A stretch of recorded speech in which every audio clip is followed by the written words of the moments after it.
Field marshal Saeed Asim Munir का मिस्र का दौरा, मिस्री वजीर दिफा और मिस्री चीफ ऑफ स्टाफ से मुलाकात। ISPR के मुताबिक बाहमी दिलचस्पी के अमूर और इलाकाई सिक्योरिटी सूरत हाल पर बातचीत। वजारत दिफा पहुँचने पर फील्ड मार्शल को गार्ड ऑफ ऑनर पेश किया गया। फील्ड मार्शल की जामे अल ज़हर के शेख अल आज़म अहमद अल तैयब से भी मुलाकात। फील्ड मार्शल का इस्लाम की हकीकी तालीमात को फ़रोग़ देने की ज़रूरत पर जोर, कहा मिस्र बरादर इस्लामी मुल्क है, दोनों ममालिक का ताउन खित्ते में अमन व इस्तेहकाम के लिए अहम है।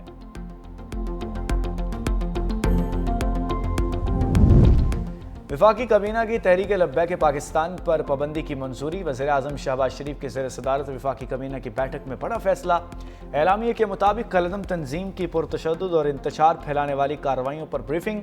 वफाकी काबीना ब्रीफिंग और हुकूमत पंजाब की सिफारिश के बाद इस नतीजे पर पहुंची कि TLP दहशतगर्दी और पुरतशद्दुद कार्रवाइयों में मुलव्विस है।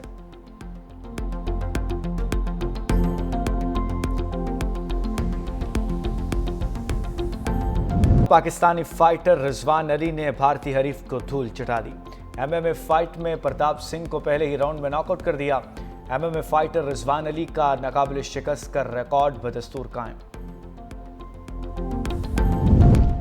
तहरीक लब्बैक पर पाबंदी आइन के आर्टिकल 17(2) के तहत लगाई जाएगी। काबीना मंजूरी के बाद वफाकी हुकूमत 15 रोज के अंदर मामला सुप्रीम कोर्ट को भेजेगी। केस बनेगा तहरीक लब्बैक पाकिस्तान की खुद मुख्तारी या सालमियत के खिलाफ सरगर्म है।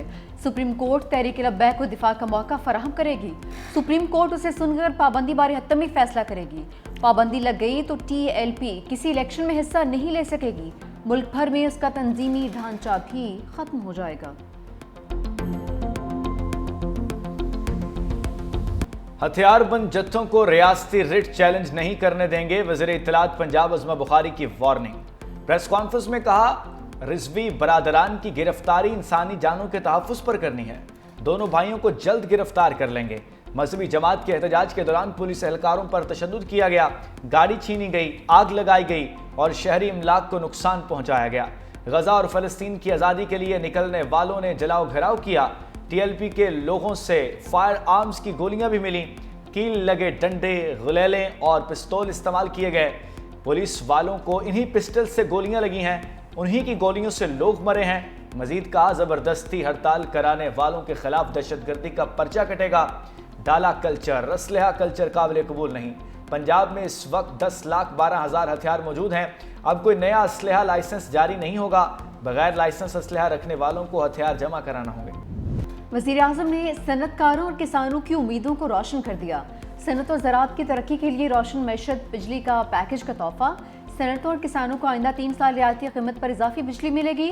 वज़ीर आज़म से सनती ज़री शोबे के माहिरीन और कारोबारी बिरादरी की वफ़द की मुलाकात। कहा, सनती और ज़री शोबे को इजाफी बिजली 22 रुपये 98 पैसे फी यूनिट की कीमत पर फराहम की जाएगी। पैकेज के तहत फराहम की जाने वाली बिजली का बोझ घरेलू सारिफीन और ना दीगर शोबा उठाएगा। मुल्की मैशत की तरक्की और रोजगार में इजाफे के लिए सनत और ज़राअत की तरक्की जरूरी है। दोनों शोबे तरक्की करेंगे तो मुल्क को कर्जों से निजात मिलेगी। सलमान अकरम के दिए नामों की बानी से मुलाकात कराएं, इस्लामाबाद हाई कोर्ट का ऑर्डर। अदालत ने PTI रहनुमाओं को अडियाला के गेट पर मीडिया टॉक से रोक दिया। Chief justice Sarfraz Dogar, justice Arbab Muhammad Tahir, justice Azam Khan पर मुश्तमिल लार्जर बेंच की दरखास्तों पर समात। सलमान अकरम राजा ने दलाल देते हुए कहा कि आप हमारी तौहीन अदालत की दरखास्तें आज सुन लें। वज़ीर आला खैबर पख्तूनख्वा की मुलाकात की दरखास्त दायर है।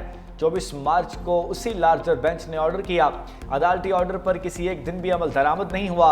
सुप्रिटेंडेंट अडियाला जेल ने बताया कि उनकी बाकायदा मुलाकातें होती हैं। सलमान अकरम राजा की तरफ से हमारे पास कोई लिस्ट नहीं आई। अदालत ने हिदायत दी है कि सलमान अकरम राजा जो फहरिस्त देंगे उनकी बानी PTI से मुलाकात कराई जाए। अडियाला जेल में सियासी गुफ्तगू पर पाबंदी का पंजाब हुकूमत का फैसला भी बहाल। इस्लामाबाद हाई कोर्ट के लार्जर बेंच ने सिंगल बेंच का फैसला मुअत्तल कर दिया। जस्टिस सरदार एजाज इसहाक पर मुश्तमिल सिंगल बेंच ने सियासी गुफ्तगू के कानून को कलअदम करार दिया था।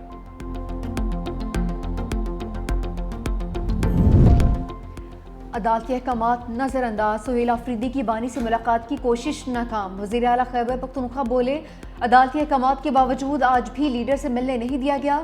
लीडर से रहनुमाई लेनी है, इसलिए मुलाकात करना ज़रूरी है। सोचना पड़ेगा मुल्क किस जानिब जा रहा है। जब से वज़ीर आला बना हूँ मुझे टारगेट किया जा रहा है।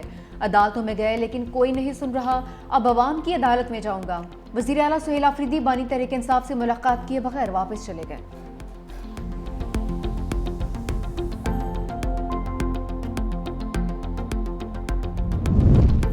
अदालती बेंचेस ख्वाहिशात के मुताबिक नहीं, आईन और कानून के मुताबिक बने हैं। जस्टिस जमाल मंदोखेल ने रिमार्क्स दिए।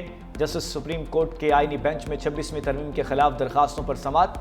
जस्टिस नईम अख्तर अफगान ने पूछा, आर्टिकल 151A को दुरुस्त या गलत करार देने का फॉर्म कौन सा होगा। वकील उजैर भंडारी ने दलाइल दिए। सुप्रीम कोर्ट का दायरा इख्तियार है कि वो ये मुकदमा सुन सकती है। जस्टिस अमीनुद्दीन खान बोले, फिर तो ये 26वीं तरमीम मुअत्तल करने वाली बात हो गई। अदालत ने तय करना है कि आर्टिकल 191A जायज़ है या नहीं। जस्टिस मोहम्मद अली मजन ने रिमार्क्स दिए, आर्टिकल 191A जायज़ शिक है, तभी आइन का हिस्सा है। जस्टिस शाहिद बिलाल हसन ने रिमार्क्स दिए, अगर हमने फुल कोर्ट बना दिया तो आपको हतमी रिलीफ मिल जाएगा। रावलपिंडी में बिछाए स्पिन जाल में शाहीन खुद जकड़े गए। जनूबी अफ्रीका ने 2007 के बाद पाकिस्तानी सरजमीन पर पहली फतह समेट ली। दूसरे टेस्ट में प्रोटीज ने कौमी टीम को 8 विकेटों से शिकस्त दे दी। 68 रन का हदफ 2 विकेटों पर हासिल कर लिया। 2 टेस्ट मैचेस की सीरीज 1-1 से बराबर। कौमी टीम दूसरी इनिंग्स में सिर्फ 138 रन पर ढेर। बाबर आजम 50 रन बनाकर टॉप स्कोरर रहे। सलमान अली आगा 28, रिजवान 18, साजिद खान 13, साद शकील 11 रन बनाकर पवेलियन लौटे। कप्तान शान मसूद, नुमान अली और शाहीन आफरीदी खाता खोले बगैर रवाना हुए। इमामुल हक और अब्दुल्ला शफीक डबल फिगर में भी दाखिल नहीं हो सके। Keshav Maharaj player of the match, जबकि मैथुस्वामी प्लेयर ऑफ द सीरीज करार। पाकिस्तान टेस्ट रैंकिंग में 5वें नंबर पर आ गया। हार्मर के स्पिन हथियार ने पाकिस्तानी बैटिंग लाइन को हार्म कर दिया। जनूबी अफ्रीकन स्पिनर साइमन हार्मर ने 6 खिलाड़ियों को पवेलियन भिजवा दिया।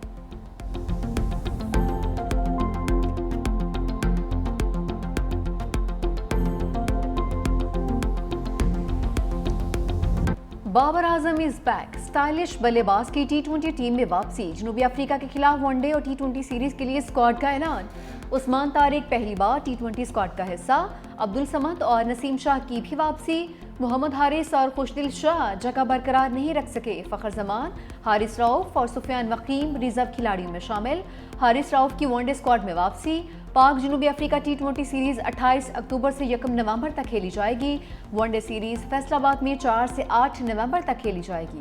पाकिस्तान और श्रीलंका में वनडे सीरीज 11 से 15 नवंबर तक रावलपिंडी में शेड्यूल।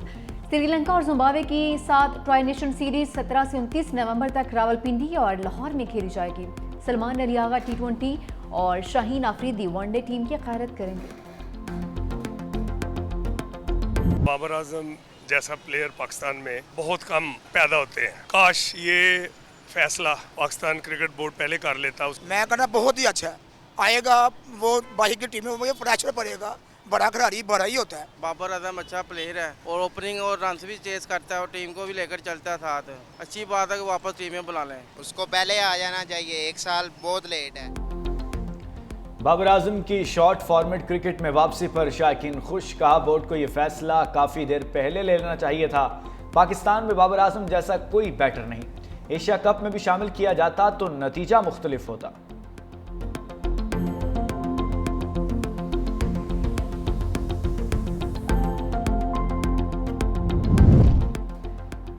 भारत ने क्रिकेट के बाद हॉकी को भी दागदार कर दिया। पाकिस्तान भारत में होने वाले जूनियर वर्ल्ड कप से दस्तबरदार। कौमी हॉकी फेडरेशन ने FIH को आगाह कर दिया। मौक़िफ़ अपनाया कि भारत में इन हालात में जाकर खेलना मुनासिब नहीं। IFH को पाकिस्तान के मैचेस के लिए न्यूट्रल वेन्यूज का ऑप्शन भी दे दिया।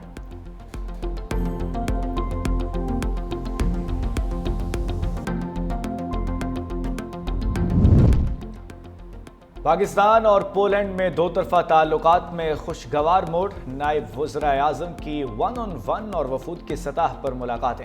मफाहमत की मुताद्दिद यादाश्तों पर दस्तखत। मुश्तरका प्रेस कॉन्फ्रेंस में नायब वज़ीर आज़म इसाक डार ने कहा, दो तरफा ताल्लुकात को मज़ीद मुस्तहिम करने पर इतफाक़ हुआ।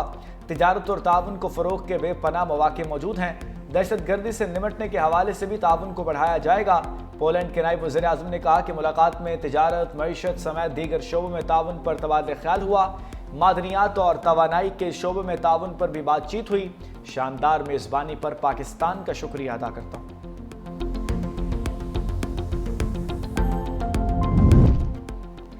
सदर आसिफ अली जरदारी से वज़ीर आला सिंध के मामले खसूसी शाम सुंदर इडवानी की मुलाकात। सदर मुमलिकत को महकमा अक़लियती अमूर की कारकर्दगी से मुतालिक आगाह किया।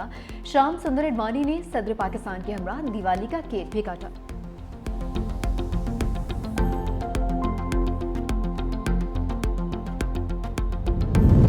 इसराइली पार्लियामेंट ने मगरबी किनारे को जम करने का गैर कानूनी बिल मंजूर कर लिया। अमरीका ने इक़दाम गजा मुआहदे के लिए खतरनाक करार दे दिया। अरब ममालिक का भी शदीद रद्दअमल। सऊदी अरब, कतर और उर्दुन ने फैसला मुस्तरद कर दिया। सऊदी अरब का कहना है कि वो इसराइली आबादकारी और तसी पसंदाना अज़ाइम को मुस्तरद करता है। कतर और उर्दुन ने भी इक़दाम को फ़लस्तीनियों के हकूक़ सलब करने की कोशिश करार दिया है।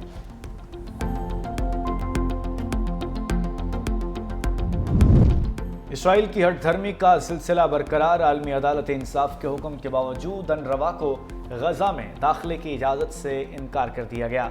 इसराइली हुकाम का कहना है कि अमेरिका को बता दिया है कि अनरवा को गजा में कदम रखने नहीं देंगे। आलमी अदालत ने इसराइली हुकाम से अनरवा को गजा में इमदादी सरगर्मियों में हिस्सा लेने की इजाज़त का मुतालबा किया था।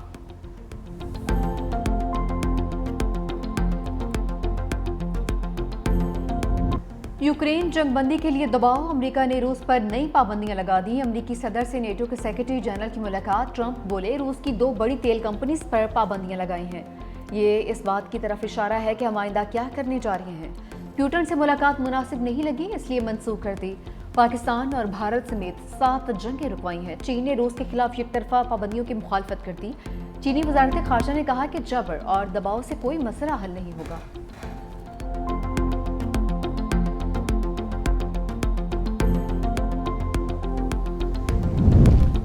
रूस से तेल की खरीदारी बंद करने पर भारतीय अपोजिशन ने मोदी को आड़े हाथों ले लिया। भारतीय अपोजिशन रहनुमा सुप्रिया श्रीनाथे और भारतीय सहाफ़ी सुहासिनी हैदर की मोदी पर शदीद तनकीद। कहा मोदी वही करते हैं जो ट्रंप कहते हैं। ट्रंप अब तक 56 बार पाक भारत जंगबंदी का क्रेडिट ले चुके हैं। सच ये है कि भारत की पॉलिसी ट्रंप बनाते हैं और मोदी सिर्फ जी हुजूरी करते हैं।